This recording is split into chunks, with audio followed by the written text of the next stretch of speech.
Hi friends, welcome back to our channel Score Max. நாம் இன்றைக்கி என்ன பார்க்க போகிறோம் அப்படின்னு பார்த்தீங்கன்னா, இந்தியன் பாலிட்டி ரிலேட்டடான கொஷின் அண்ட் ஆன்சர் தான் பார்க்க போகிறோம். 11th சமச்சீர் புக்கில் இருக்க அந்த டாபிக் ரிலேட்டடான டிஎன்பிசி கொஷின்ஸ் தான் பார்க்க போகிறோம். ரொம்ப பேசிக்காக தான் இருக்க போகுது, உங்களுக்கு ஈஸியாக தான் இருக்க போகுது. ஒரு 20 to 25 கொஷின்ஸ் வந்து இந்த வீடியோவில் வந்து நம்ம டிஸ்கஸ் பண்ணலாம். ஸோ என்னென்ன மாதிரி டாபிக்ஸ் வந்து ரொம்ப இம்பார்ட்டன்ட் அப்படின்னு பார்த்துக்கிட்டிங்கன்னா, 10th புக்கில் பார்த்திங்கன்னா நான் இங்கே கொடுத்துருக்கேன். அண்ட் தென் 11th சமச்சீர் புக்கில் 15 லெசன்ஸ் இருக்குது. பட் அதில் ஒரு 8 லெசன்ஸ் வந்து நம்ம ஓரளவுக்கு இம்பார்ட்டண்ட்டாக அதுக்கு ரிலேட்டடான புக் பேக் அதெல்லாமே பார்த்துக்கணும். ஸோ இது வந்து உங்களுக்கு டிஎன்பிசி குரூப் எக்ஸாம்ஸுக்கும் சரி, TNPSC A exam and combined engineering எக்ஸாமுக்குமே ரொம்பவே யூஸ்ஃபுல்லாக இருக்கும். நாம் இன்றைக்கி நம்ம வீடியோவில் பார்க்க போகிறது வந்து கொஷின் அண்ட் ஆன்சர் தான். ஸோ இது எல்லாமே டிஎன்பிசி கொஷின்ஸ். ஸோ ஓரளவுக்கு basic, easy to moderate level questions தான் இருக்குது. ஸோ ஆல்ரெடி நம்ம டெக்னிக்கல் வீடியோஸும் மே ஸ்டார்டிங்லேருந்து நான் உங்களுக்கு technical videos and then side by side வந்து உங்களுக்கு டிஎன்பிசி ரிலேட்டடான ஜிஎஸ் வீடியோஸை நான் போட்டுட்ருக்கேன். ஸோ அந்த மாதிரி இந்த வீடியோ நம்மளோட ஜிஎஸ் வீடியோ, அந்த நெக்ஸ்ட் வீடியோ நம்மளுக்கு டெக்னிக்கல் வீடியோ வரும். ஒரு ஜிஎஸ் வீடியோ, டெக்னிக்கல் வீடியோஸ் அப்படின்னு டெய்லியும் இனிமேல் ஒரு வீடியோ அந்த மாதிரி நான் கண்டிப்பாக உங்களுக்கு கொடுக்க ட்ரை பண்ணுறேன். ஸோ இன்றைக்கி நம்ம பார்க்க போகிறது இந்தியன் பாலிட்டியோட கொஷின் அண்ட் ஆன்சர். கண்டிப்பாக கொஷின் உங்களுக்கு தெரிஞ்சோடனே ஆன்சர் வந்து நீங்கள் கெஸ் பண்ணிக்கோங்க. அண்ட் தென் நம்ம அந்த கொஷினுக்கான ஆன்சர் என்ன அப்படின்றத நம்ம டிஸ்கஸ் பண்ணுவோம். உங்கள் எல்லாருக்குமே தெரியும், நான் வந்து அன்அகாடமியில் வந்து கிளாஸஸ் எடுக்கிறேன் அப்படின்னு சொல்லிட்டு நம்மளோட கிளாஸ் வந்து வெட்னஸ்டே, சாட்டர்டே, சண்டே வந்து ரெகுலராக இருக்கும். நான் வந்து கம்யூனிட்டி போஸ்ட்டில் வந்து நான் உங்களுக்கு லிங்க் ஷேர் பண்ணுவேன், நீங்கள் வந்து ஜாயின் பண்ணிக்கலாம். ஸோ அதில் வந்து லைவ் கிளாஸஸ் அப்படின்றனால நம்ம கொஷின் அண்ட் ஆன்சரோ இல்லை ஒரு கிளாஸோ அப்படின்னும் போது நம்ம வந்து இன்ட்ராக்ட் பண்ணிக்கிறதுக்கு ரொம்பவே ஈஸியாக இருக்குது அந்த platform.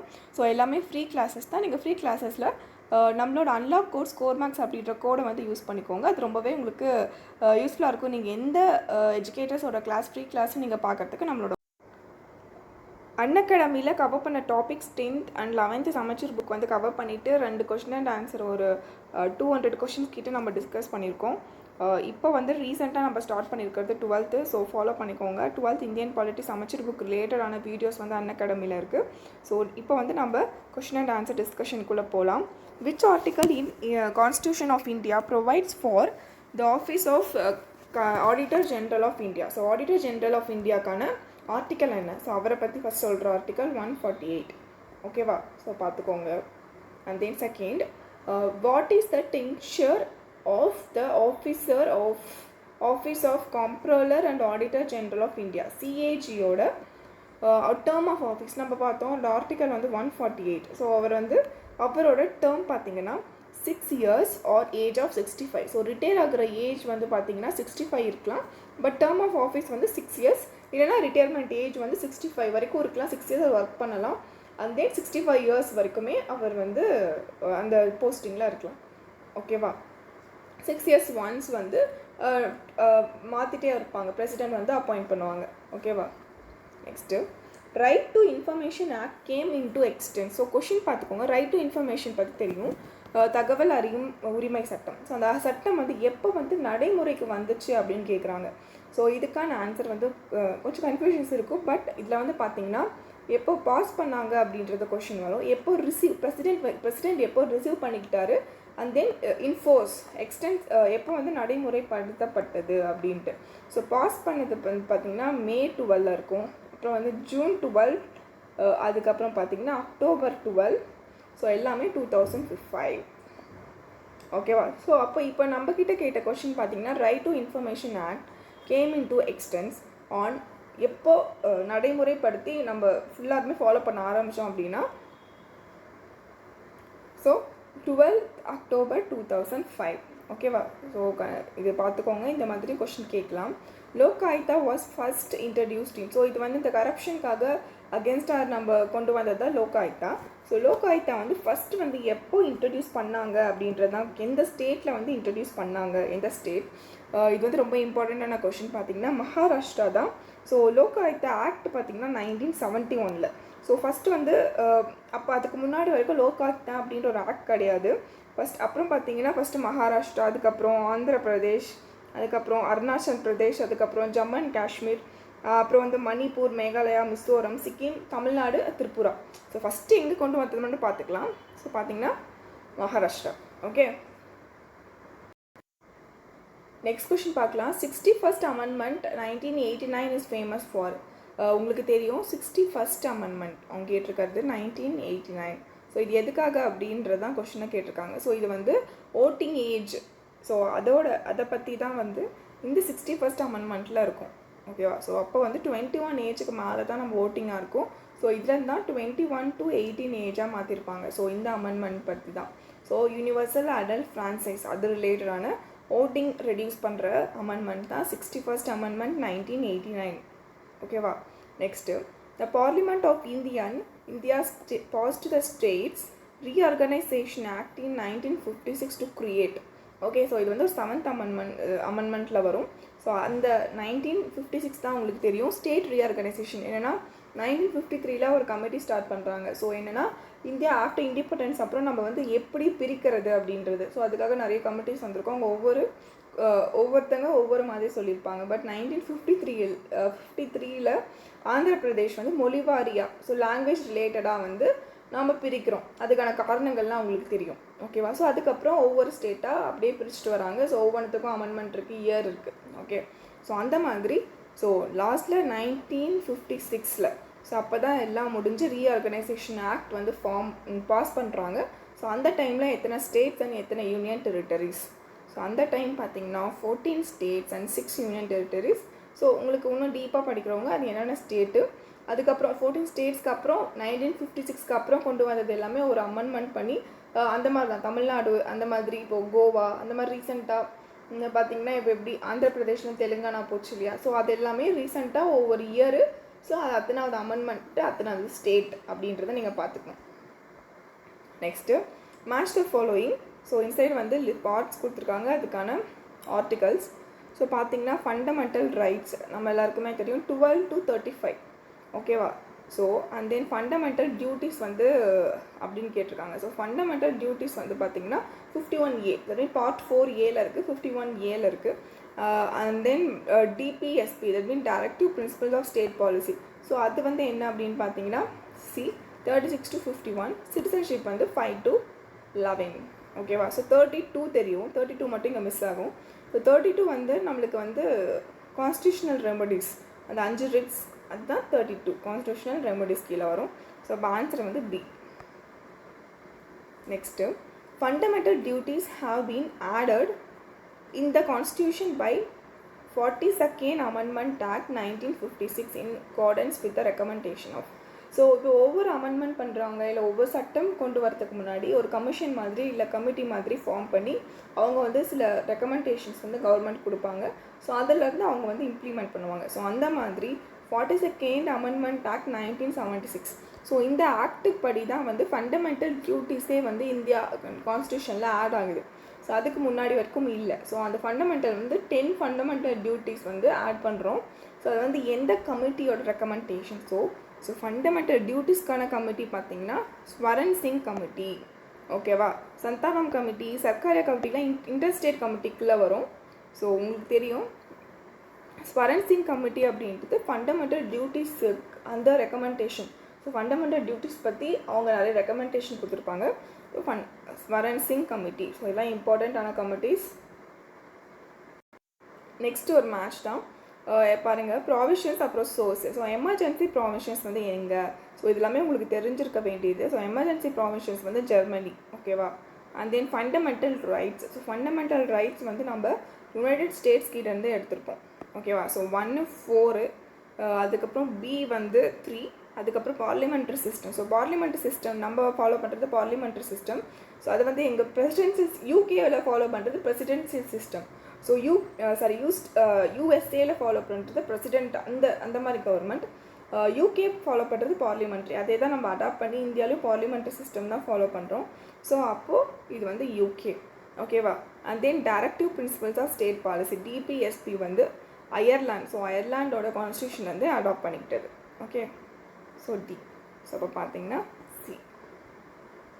Next, who was the ruler of princely state of Kashmir in 1947. 1947க்கு அப்புறமா தான் ஒவ்வொரு ஸ்டேட்ஸாக வந்து நம்மளோட இந்தியாவுக்குள்ளே கொண்டு வரணும். ஏன்னா அப்போ வந்து ஒவ்வொரு ராஜ்யமாக இருந்தது.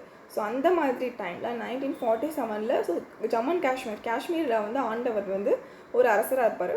ஸோ மொனார்க் சிஸ்டம் தான் அங்கே ஃபாலோ பண்ணிகிட்ருப்பாங்க. ஸோ அந்த டைம் வந்து வல்லபாய் பட்டேல் அவங்க எடுத்த ஆக்ஷன்ஸ்லேருந்து தான் லாஸ்ட்டில் வந்து காஷ்மீர் வந்து இந்தியா கூட சேர்ந்துருப்பாங்க. ஒரு அக்ரிமெண்ட் போட்டு அதை பற்றிலாம் அவங்களுக்கு நிறைய டீட்டெயில்ஸ்லாம் இருக்குது.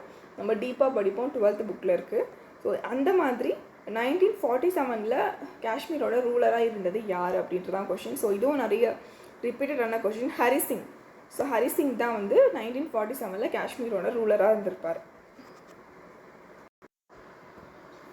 நெக்ஸ்ட் கொஷின் பார்க்கலாம். Article 25 of the constitution of India guarantee. So article 25 வந்து என்ன சொல்லுது? Right to religion, right to ப்ராப்பர்ட்டியா, ரைட் டு லைஃபா, ரைட் டு ஈக்வாலிட்டியா. ஸோ இது நம்மளுக்கு தெரியும். Right to religion, so the protection of conscience of religion அந்த மாதிரி வரும். So right to religion. அதுக்கப்புறம் பார்க்கலாம். Which article of Indian constitution declared that the election to the house of people and to the legislative assembly of every state shall be on the basis of adult suffrage.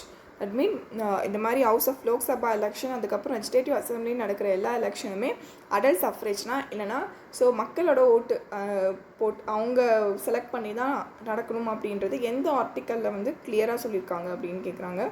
So article வந்து ரொம்ப இம்பார்ட்டண்ட்டான article, நிறைய பேருக்கு தெரியாமல் இருக்கும். 326. So இதில் வந்து first பார்த்திங்கன்னா 21 ஏஜுக்கு மேலே தான் நம்ம ஓட் போடுவோம். ஸோ அந்த மாதிரி இருக்கும் இந்த ஆர்டிக்கல். ஸோ அப்புறம் அமெண்ட்மெண்ட்க்கு அப்புறம் 18 இயர்ஸாக மாறி இருக்கும். ஓகேவா? ஸோ 326. ஸோ ஆர்டிக்கல் பார்த்துக்கோங்க. Next, which one of the following state is not collected by the corporation. So tax. So which tax வந்து கார்பரேஷன் கலெக்ட் பண்ணாத tax? Entertainment tax, taxes on vehicles, property taxes on land, income tax. So income tax வந்து டேரெக்டாக வந்து central government அந்த இதுக்குள்ள போகும். But நம்மளோட corporation வந்து கலெக்ட் பண்ண மாட்டாங்க. பட் அதே என்டர்டெயின்மெண்ட்டு, வெஹிக்கிள் டேக்ஸு, ப்ராப்பர்ட்டி டேக்ஸ்லாம் அவங்களுக்கு கொஞ்சம் போயிட்டு அதுக்கப்புறமா சென்டருக்கு போகும். பட் இன்கம் டேக்ஸ் வந்து டேரெக்டாக அவங்க தான் வந்து இன்சார்ஜாக இருப்பாங்க. ஓகே, ஸோ இது வந்து ரொம்ப ஈஸியான question. Next, money bill can be delayed by the Rajya Sabha.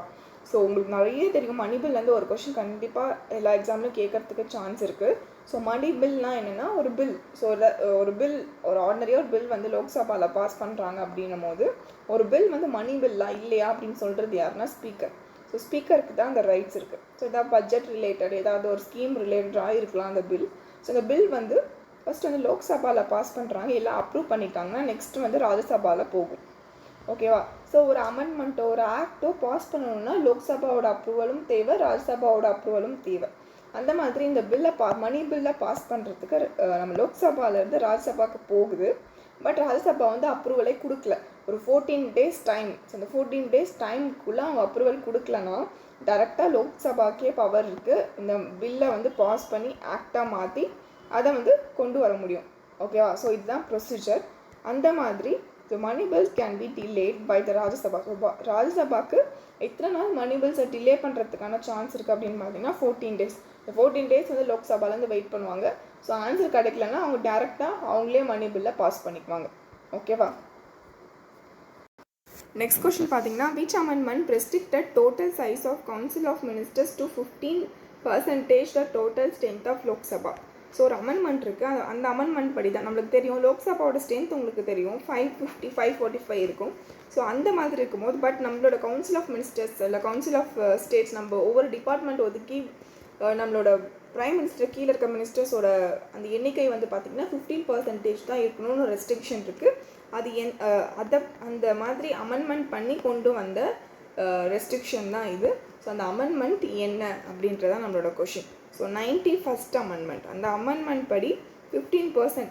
So இப்போ வந்து டோட்டலாக ஸ்ட்ரென்த் லோக்சபாவில் எவ்வளோ இருக்கோ அந்த ஸ்ட்ரென்த்தில் 15% ஆஃப் மெம்பர்ஸ் வந்து கவுன்சில் ஆஃப் மினிஸ்டர்ஸாக இருக்கலாம் அப்படின்றது தான். ஸோ இதுவும் ஒரு one of the main amendment.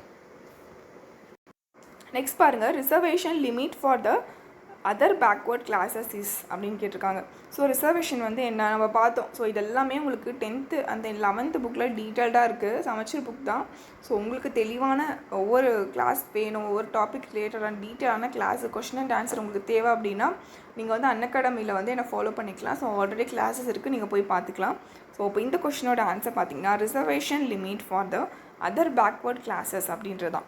So ஓபிசியோட reservation வந்து 27%. ஓகேவா? ஸோ அதுக்கும் நிறைய கமிஷன்ஸ் இருக்குது. அந்த கமிஷனோட ரெக்கமெண்டேஷன் படி ஸோ கேல்கர் அவங்களோட கமிஷன் ரெக்கமெண்டேஷன் படி 27. ஸோ அதுக்கப்புறம் மண்டல் கமிஷன், அதுக்கப்புறம் சுப்ரீம் கோர்ட் ஆர்டர் பண்ணி 50% வந்து ஓவராலாக சென்ட்ரல் அந்த யூனியனில் வந்து 15% வந்து ரிசர்வேஷன் இருக்கலாம் அப்படின்னு சொல்லியிருப்பாங்க. அதை பற்றிலாம் நம்ம டீட்டெயிலாக பார்த்துருக்கோம். ஸோ இந்த கொஸ்டின் பாருங்கள், who was the prime minister when for the first time no confidence motion was moved in the Indian parliament.